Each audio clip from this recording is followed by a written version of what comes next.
right, our next event occurs this Thursday. It is in Mocksville. 'Twas the night before bed race. We have done this in the past. My legs can't do it anymore. But it's this Thursday downtown. If you've never seen it, it's probably the most unique holiday event you will ever witness.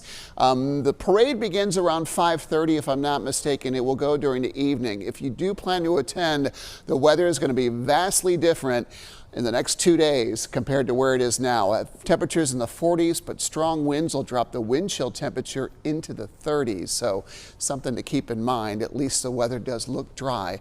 For the event, temperatures mid 40s mostly. We're at 47 degrees from Reedsville down in Rockingham County down to PTI Airport. 54, relatively mild in the mountains as that warm air surges in. Rain's not far. It's moving into Tennessee.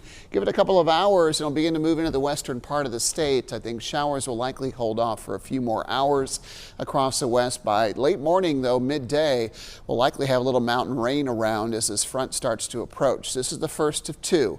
First one brings the rain, second one brings the cold and the wind.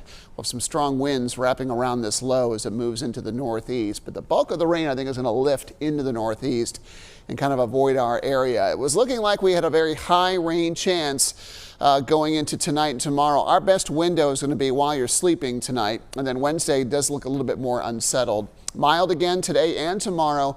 Southwest winds at 5 to 10. High temperatures in the mid to upper 60s this afternoon. We'll start to beef up that evening rain chance and continue that through the night. For our western counties, it does pick up a little earlier. Some afternoon rain, and then we'll start to step it up again during the evening hours across the foothills. Your temperatures mid 60s today, and then upper 50s and lower 60s for the high country.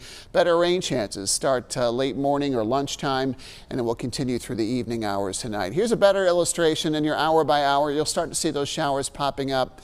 And again, it's just they're strays initially. Scattered rain begins to be more efficient later tonight, and then tomorrow it just looks kind of wet and unsettled. We're still in the 60s. Second cold front hasn't gotten through yet, but when it starts to pass, it will trigger some showers and storms in our area, and then follow it up with some colder air rushing in. We're in the 30s by early Thursday morning with near freezing temperatures across the west. So some cold air is coming. It's going to keep or at least drop high temperatures into the 50s starting on Thursday, and that will likely continue through the weekend. How much rain? Not much rain. We're looking at anywhere from a few tenths to up to a half an inch if you get caught under one of those thunderstorms. But again, rainfall totals should be considerably less than the last time we had rain come through. Backside snow showers likely Thursday, Friday, and possibly into Saturday too. It'd be awesome to see some of the mountain counties get snow, especially the ski resorts, especially with the holiday coming up next week. So we're hopeful for that.